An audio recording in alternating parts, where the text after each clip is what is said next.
Hello' student, আমি আজি এটা কুৱেশ্যনৰ এনচাৰ চাম। তো আমাৰ কুৱেশ্যনটো হ'ল গৱেষণাগাৰত বিচ্ছিন্ন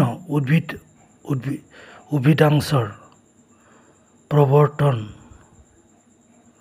প্ৰক্ৰিয়াত ব্যৱহৃত পুষ্টি মাধ্যমৰ উপাদানসমূহ কি কি? তো আমাৰ উপাদানসমূহ হ'ল উত্তৰ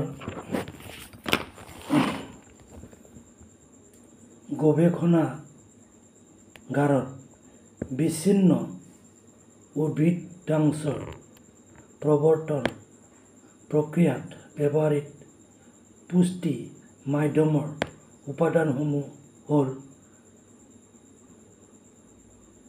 শৰ্কৰা অৰ্থাৎ চুগাৰ, অজৈৱিক লৱণ, খাদ্য প্ৰাণ অৰ্থাৎ ভিটামিন, এমিনো এচিডছ, পানী, আগাৰ আৰু বৃদ্ধি নিয়ন্ত্ৰক অৰ্থাৎ গ্ৰথ হৰম'ন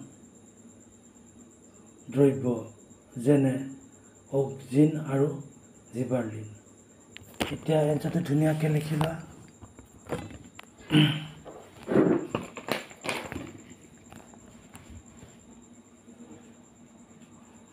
কুৱেশ্যনটো আছে আমাৰ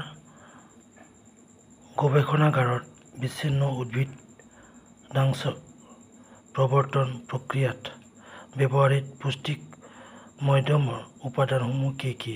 উত্তৰ গৱেষণাগাৰত বিচ্ছিন্ন উদ্ভিদাংশৰ প্ৰৱৰ্তন প্ৰক্ৰিয়াত ব্যৱহৃত পুষ্টি মাধ্যমৰ উপাদানসমূহ হ'ল শৰ্কৰা, অজৈব লৱণ, খাদ্য প্ৰাণ, এমিনো এচিডছ, পানী, আগাৰ আৰু বৃদ্ধি নিয়ন্ত্ৰক দ্ৰব্য যেনে অক্সিন আৰু জিবাৰ্লিন।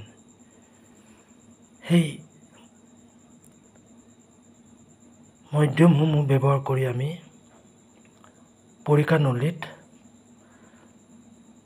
এটা স্বাস্থ্যৱান ৰোগবিহীন উদ্ভিদ পাব পাৰোঁ। এটা কম সময়ত আমি বেছি মাত্ৰাত বেছি ৰোগবিহীন উদ্ভিদ পাব সক্ষম হয়। এতিয়া এনচাৰটো ধুনীয়াকৈ লিখি লোৱা।